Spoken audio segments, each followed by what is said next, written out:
Buenas tardes. Hoy es martes 24 de febrero de 2026. La verdad es que la actualidad viene cuajada de noticias, desde la enfermedad del presidente del gobierno, que hemos sabido gracias a una exclusiva de Libertad Digital, los conflictos entre el PP y Vox, que están condenados a no entenderse. Por cierto, recuerdo que cuando hice la investigación sobre el desembarco de Alucemas, había una crónica muy interesante de Corrochano, que era el enviado especial de ABC a la zona. Corrochano asistió a un encuentro con el alto comisario, el equivalente al alto comisario francés, Monsieur Leutier, un general pues con mucho prestigio en los asuntos coloniales y demás, acudió a despedirse porque ya había sido cesado después del desastre de los franceses en la localidad de Vivan, allá por el mes de julio del 25, donde fueron derrotados y severamente derrotados por las tropas rifeñas de Abdelkrim. Y en el Palacio Presidencial, Corrochano, con mucha gracia en su crónica, nos advierte que a la llegada al palacio encontró varios burros, allá aparcados. No lo dice con segundas, es que los burros eran el vehículo, el medio de transporte de los caídes y de los señores de las zonas cercanas. Al parecer, en el Palacio Presidencial había también un grupo de nutridos caídes y representantes de los habitantes de Marruecos, que habían ido también a despedirse del mariscal. Pero, sorprendentemente, mientras esperaban en una estancia, allí en la oscuridad, vio pasar al ayudante de Primo de Rivera, acompañado del ayudante del mariscal francés, que por cierto era de ascendencia española, era nieto de un aristócrata español. Claro, fue un encuentro de sorpresa entre el ayudante de Primo de Rivera y el periodista español, que se conocían de sobra. Y Corrochano, con una gran sutileza, en su crónica dice: dos que no deben encontrarse no se ven aunque se pasen rozando.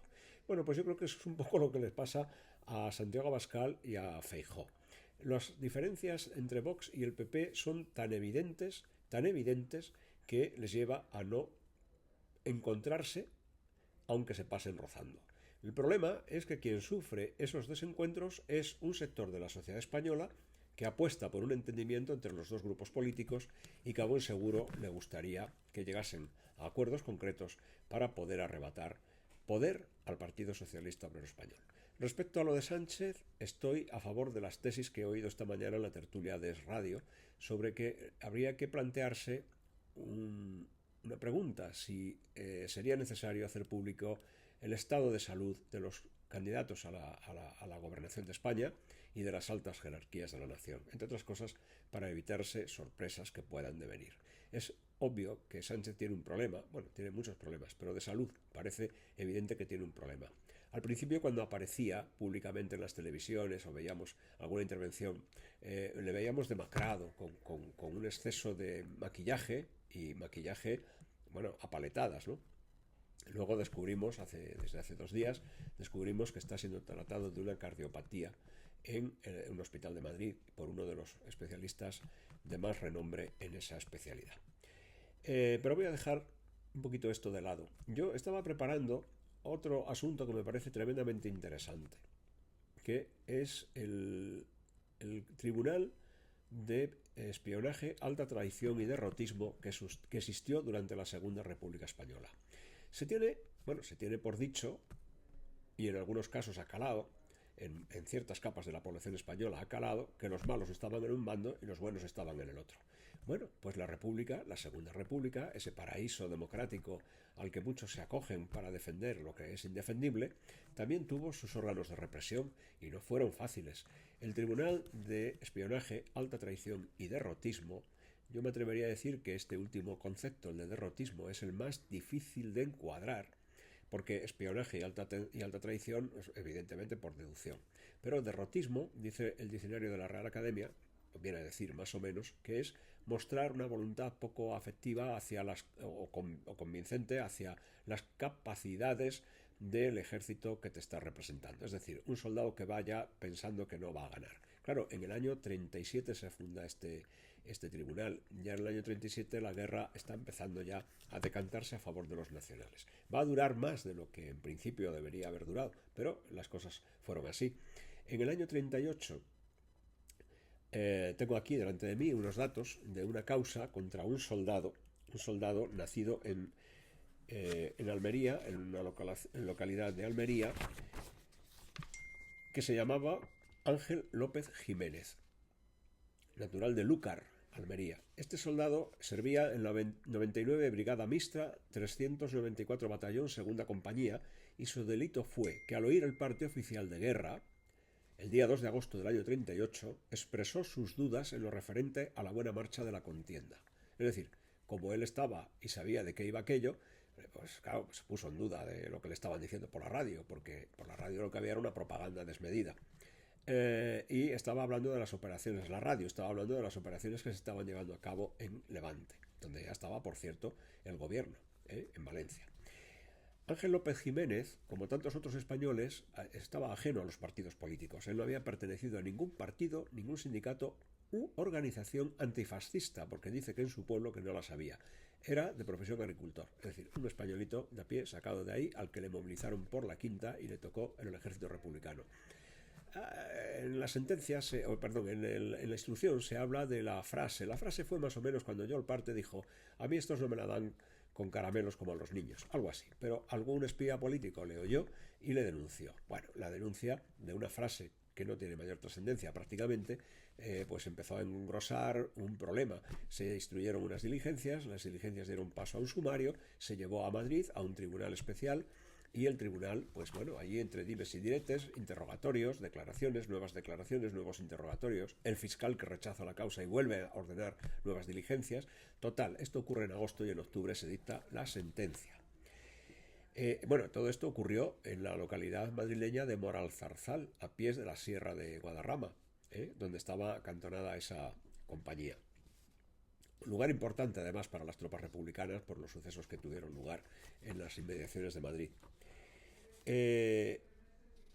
La sentencia fue la condena a 6 años y un día. 6 años y un día. A la pérdida de los derechos políticos y privación de cargo público durante el tiempo, dice la sentencia, que esté movilizada su quinta. La pena era para cumplirla en un campo de trabajo, en una unidad disciplinaria de trabajo, con lo cual entiendo que al pobre Ángel López, que tendría 28 años, no le debía resultar fácil. Bueno, es muy curioso porque cuando yo escribí mi libro Iglesias Portal, el juez que condenó a José Antonio, por cierto, el Tribunal Central de Espionaje, Alta Traición y Derrotismo fue creado por decreto del 22 de junio de 1937, en un decreto que firma en la Gaceta el señor Azaña como presidente de la República y el ministro de Justicia, señor Irujo.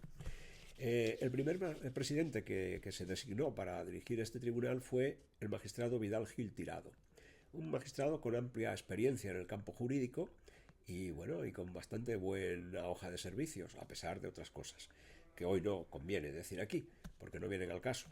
Y el segundo presidente, bueno, a Vidal Gil Tirado se lo cesan porque Indalecio Prieto consideró que era un inútil, textual, dijo que era un inútil, y entonces lo quitaron de ahí, y al que nombraron fue a Eduardo Iglesias Portal, que es el personaje sobre el que yo escribí el libro Iglesias Portal, el juez que condenó a José Antonio Primo Rivera, porque fue el presidente del Tribunal Popular que condenó a José Antonio.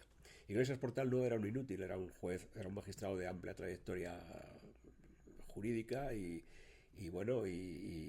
había hecho, pues era un hombre muy mediático, muy conocido y muy del gusto de los altos dirigentes de la justicia de la Segunda República. Incomprensiblemente, pero fue así. La misión del tribunal era, lógicamente, la represión de los delitos. Hubo otra represión que tampoco tiene que ver con el tribunal, que fue antes de crearse el tribunal por los desafectos. Se purificó, entre comillas, a los funcionarios de justicia en varias provincias y esto lo llevaron a cabo varios. Estoy diciendo esto para que aquellos incrédulos que piensan que la Segunda República fue un paraíso, pues que vean que no lo fue, que hubo también órganos represivos y que no fueron curiosamente, livianos en la aplicación de las sentencias. Hay otro aspecto que me gustaría destacar. Existe mucha documentación, existe bastante documentación ya sobre los delitos de derrotismo.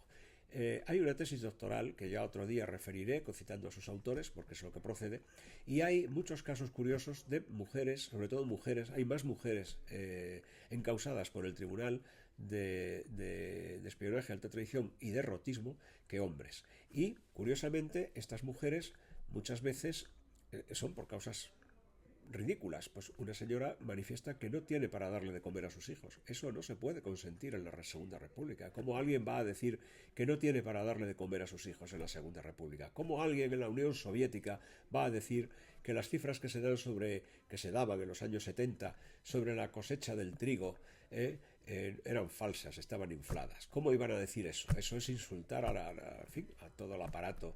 Pues en la Segunda República pasó esto.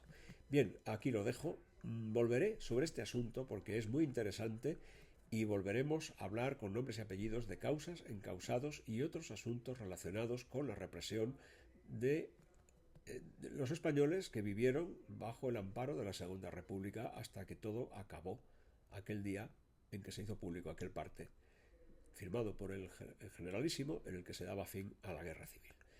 Buenas tardes y hasta la próxima.